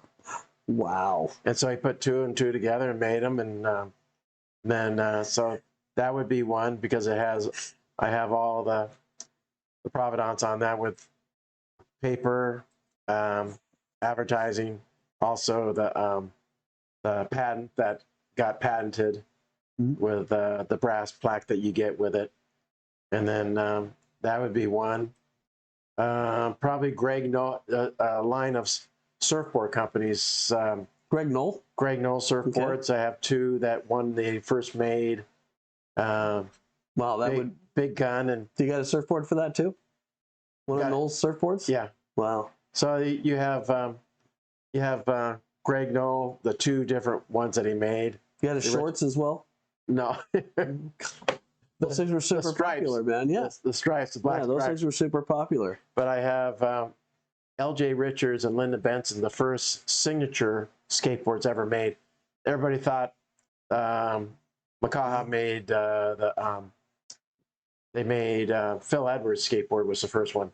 Okay. But prior to that, L.J. Richards was best friends with Phil Edwards in Oceanside. Okay. Was an understudy or just a partner of famous surfers, and Linda Benson was, both Linda and LJ were United States champions, and so they rode for Hanson surfboards, and so LJ got a phone call and got checked in with Larry Stevenson to make the LJ Richards model, and so LJ went back and talked to Don, the owner, famous surfer also, tandem rider. He came back to him and he says, well, they want to make my board. And he said, well, you're under contract with me to make LJ Richards surfboards and Linda Benson surfboards. Says, call them up and tell them no, because we're making the first women's and men's skateboards.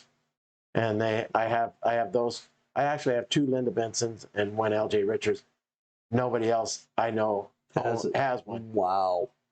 And even LJ doesn't have it. Linda doesn't have it. Wow, that's awesome. So those are kind of like famous boards that, you know. And then we have the foam LX10 that was the next evolution to the metal kicktail. And famous thing about that is Bruce Logan. Yeah.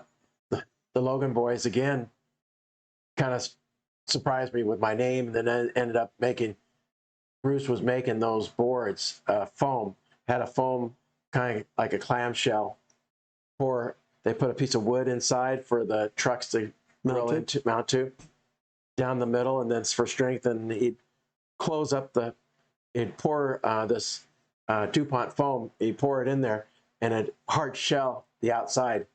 Wow. But they were so brittle and everything, but they were lighter than all the other skateboards, and also you could do a wheelie on it. Looked like a space. Foam boards come off of that technology. I think there's a they also made a solid compressed wood with plastic around the outside with a rocker in it. So it was called the Competitor that he made. So I have the mold that made that. It was like a rifle butt program type of deal. It was a rifle company made the core, and so they made the mold, and they made out of airplane wings. Wow. Okay. In Europe. So there's a lot of things like that. It's amazing. All right, so we got into pad. Let's talk about your pad history a little bit. We'll keep it fairly short. Yeah. We did the Smith pads. We did actually. You found the need for Smith caps. Right. Smith caps was first. And so we started making. The wife was. I was having a recycling company, and I said I want to make some pads, stay in the skateboard industry. So I made a guy named what was it? Oh God, I can't think of the guy's name right now. Okay, well, anyway, so I was making the cap, and it was living in Long Beach, and I was making the cap at Pomona skateboard park, and Eddie Redige. He was skateboarding. He was wearing out his pads, and I was looking at it. I said, like a skater Eddie? Yeah. Redige. Eddie Redige, yeah. Okay. And so he was there, and I was going, okay, I'll make the pad. And he says, put the cap on rectors. And he says, okay.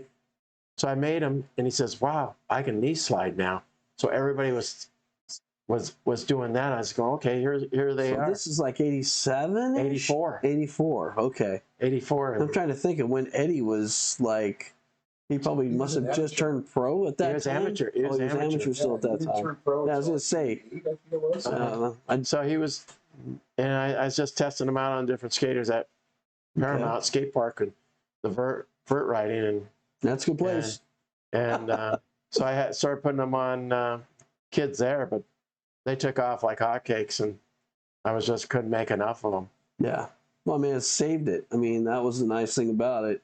It saved saved your pad and Saved your pads. and Yeah. also the strapping underneath was doing the whole thing. So the pads weren't built quite right yet because there was a mesh fiber around the back, stretchable elastic on the back, and then they'd land and they pull down and they'd land. But what was good about it, they had an inside material of a Velcro compatible, so I could put a piece of Velcro on the outside of a neoprene wetsuit. So I made the scab knee pads with and added more padding underneath your pad, Well, and they stay on. And at that time, you were working with like Tony Hawk, weren't you? At that time, Tony Hawk was I mean, not quite yet, but they were all riding. Everybody, Christian Soy, you look back on any one of the ads or one of the in Thrasher, you'd look at guys like Dwayne Peters and all these other guys that were wearing Rector pads. And right. So I was modifying Rectors. Right. So they had to put the strap around the bottom because the strap, reason I made the cap, because they were going around the front like an elbow. Like here. Right. This bottom one was wearing out. So I said, okay, I fixed that and I sewed up Eddie's, I made a double Velcro so they'd close up on the back. So Rector started doing that on their pads. They started copying your designs on their pads. and then so it ended up the pads were slipping, so I put a gasket together because I saw because your knees were getting so wet, and so there's slide off. Right. So I said, well, I know my wetsuit doesn't move. Why don't I just put a piece of Velcro, and then I made a donut, a horseshoe. So they were called horseshoe pads because the pad came down, but then I call them scabs. I says, you either have my scabs or you have your own scabs. What would you rather have? Real skaters have knee pads. Yeah. Smith scabs. Right. So it ended up that. So I said, okay. Then the boys making those, and I made Smith gloves. Right. I remember those. Those were awesome. The white knucklers, and everybody was wearing those. And so it was kind of neat to see progression and coming up with another idea and another idea. And so I said, what am I here for? What am I going to make now? So I started making those and the pads, and Dorfman wanted to buy up the pad company, so I sold it to them. I started making the elbow pads, and I started making knee pads. The gloves were very, very big. Mm-hmm. Yeah, huge. Your first one that came out with all the colored ones too, weren't you? Yeah. As far as that goes, yeah. Color caps, and now they 187s finally came out with color caps, and I go, oh, really? The first time you ever came out with color caps? Yeah. I guess nobody ever did that before. Yeah. When you start looking back and you start going, guys started doing hubcaps on their racing downhill wheel to keep it kind of like a air going around them. The Nash Skateboard Company actually made a hubcap back in '64. Wow. That they had on. It was kind of a fan type of deal. You'd hear the noise. Wow, that's cool. And they'd fit onto the nuts. They'd have a nut shape, and so they'd push it right in there and smooth out the whole thing. And that was on the Duke Kanomoko skateboards. Wow. You have one of those?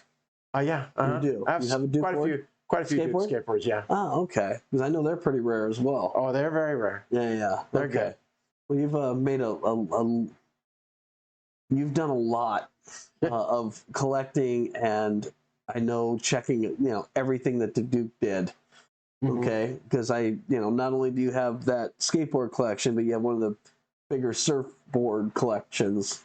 Well, it's just not in quantity, but in value, or probably a historical board is the Mackay board that the movie's out now. It's telling the story. It tells the story of Duke saving 8 lives.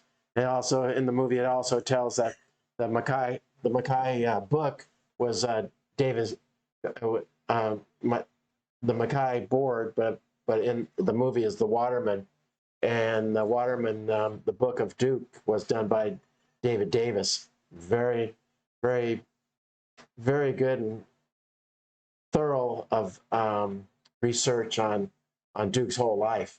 So the book came out. Now the movie came out with a series of producers that were have it on the road. The movie Waterman.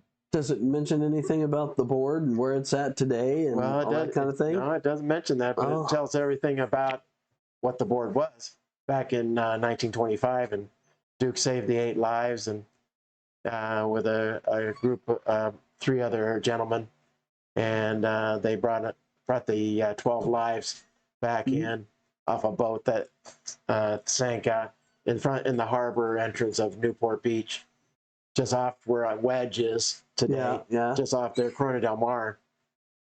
And the boat was called Thelma, and the boat capsized because the waves were so big. A big south swell hit that on June 14th, 1925, dumped everybody off, and you can imagine having wool clothing, cotton clothing, and dress shoes. Yeah, and no good. And you're sinking pretty fast if you're not next to the boat and hanging on. And so Duke went out several times, and the other gentlemen went out 4 other times. 4 others, and 5 people perished. And when the 5 perished, they got all the survivors. Duke went back out and brought in the bodies of the other 5.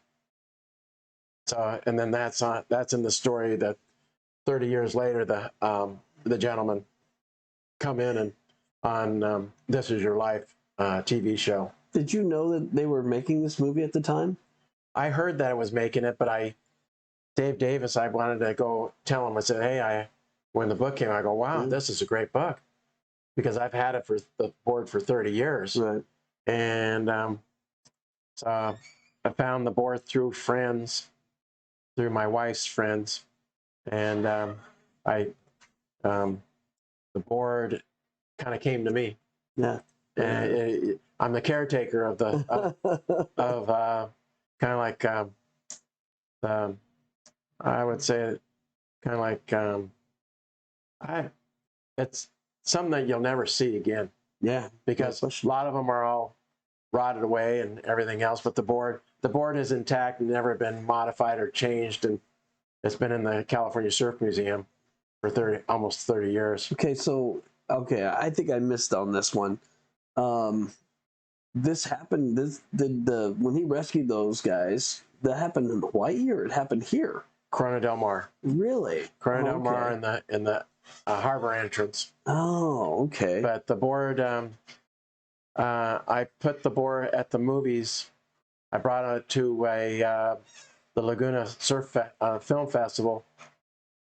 Knew that I had a Duke's board, right? And we made a deal, and I brought it to them, and the producers and the actors and everybody that was involved in the movie did not know that it even existed. Wow. And when I brought it, the actor that plays Duke came up to me and he says, "Can I touch it?" And I said,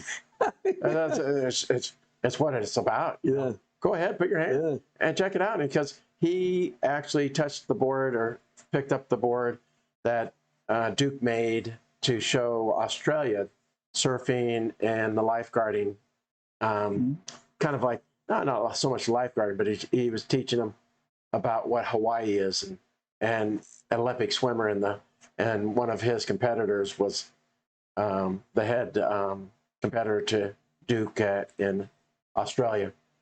So he went and made a board. That board still exists today, but the board it got dropped on rocks, got dropped off a truck, and they got modified and painted and got put in there.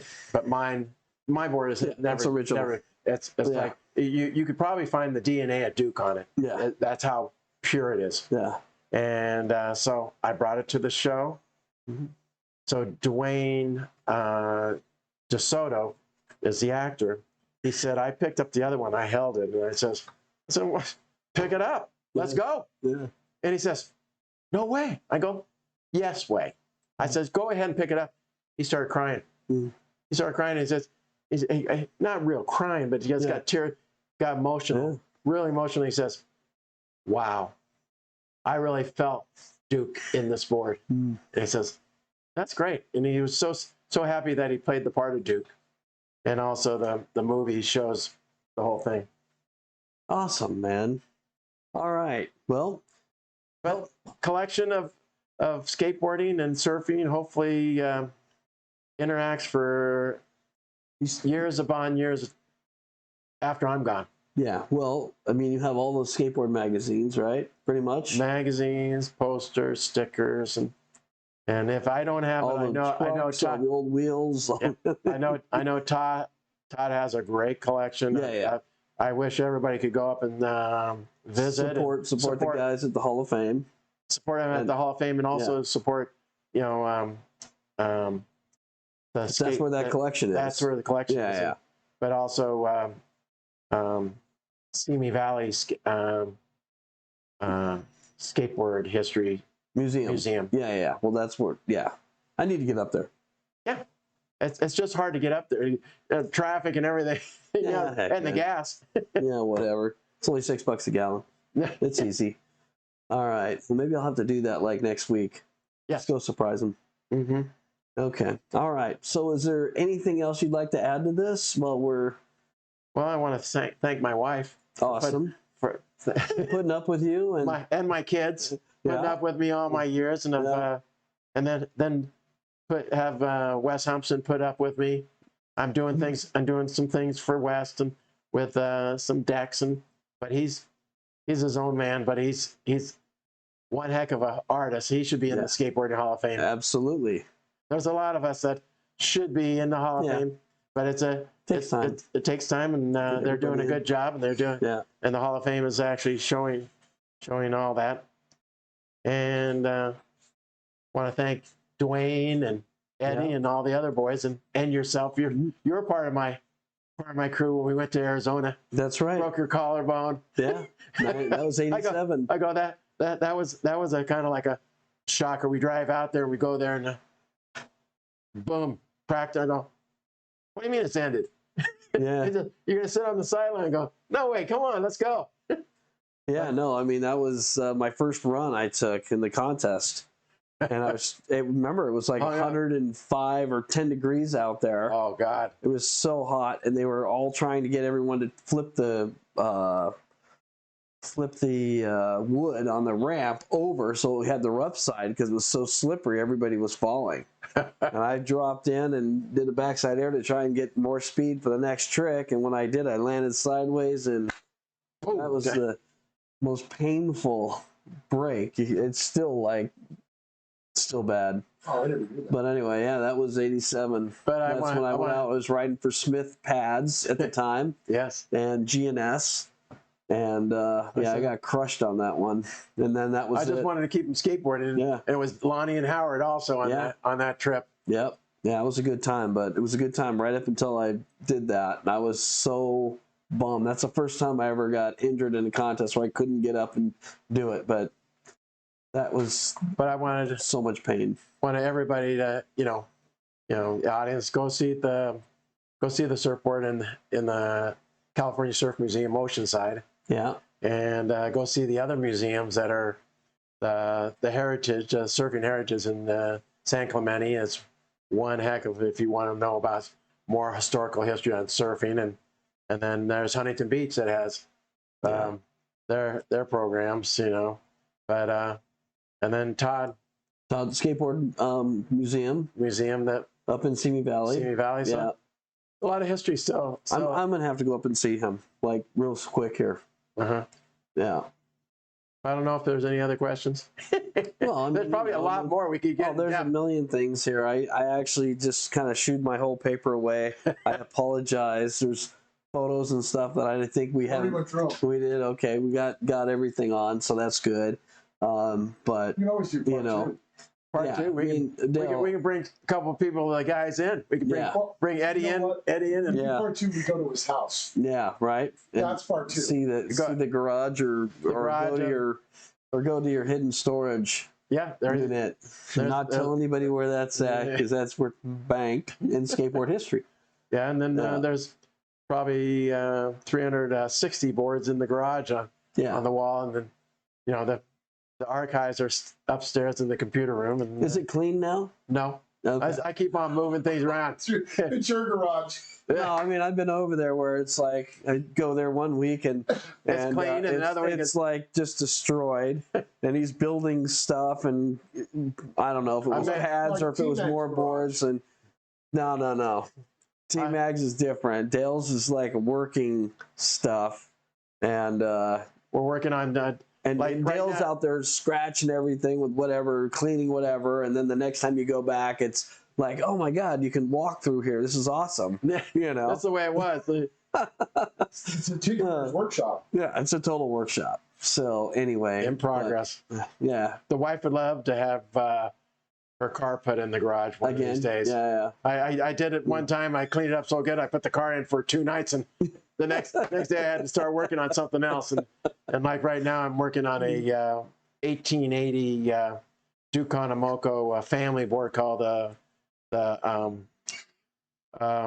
Ohana plank, because it was actually given to a lady by the Duke-Onomoko family and used as a bench for the Punahou Hawaiian school, Waikiki, that I'm making an exact replica out of 2,000-year-old Sequoia redwood. Yes. Yeah, you told me about it. Yeah. I haven't seen it yet, but So, yeah. all different little designs on that. Well, anyway, man, I just want to thank you very much for coming, Dale. Well, friendship. You know, yeah. I mean, yeah, we've been friends for, I don't know, But there's a lot. long time. Yeah, there's a lot of people like similar to me, like that are out there that make skateboards or make history. Like good one maybe Dennis Schufelt, Yeah. Paul Schmidt. and Okay.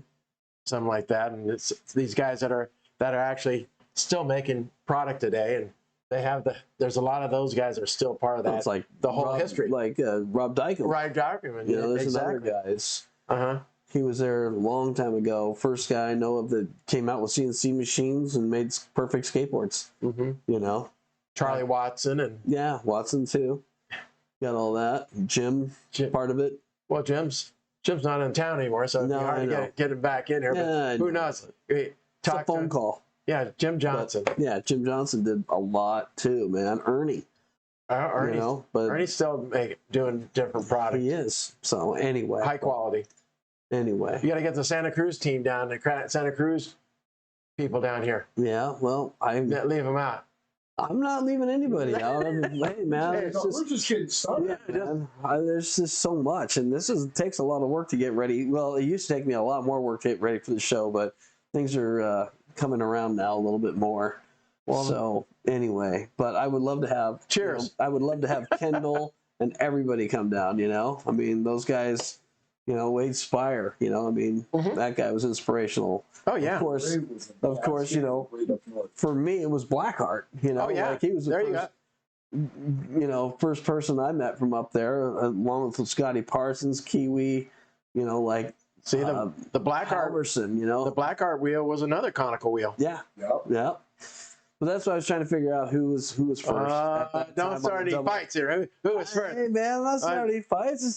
It's just interesting because I had other people who said I did it, and other people said I did it. So I was just wondering who did it. Bring your paperwork. Yeah. Okay. Show up.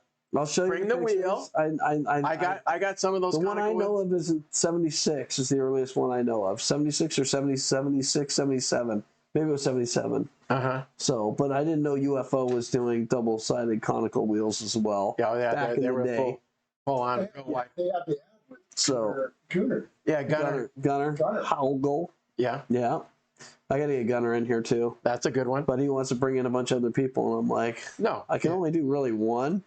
to do it fairly, because I tried to do it with Lonnie Haramoto and Howard Hood, and for God's sakes, man, Howard Hood out-talked Lonnie 10-1. No way. I swear, man. It was unbelievable. Quiet Howard. Unbelievable, I know. Quiet Howard. He says nothing, and he did it, so it was pretty funny, man.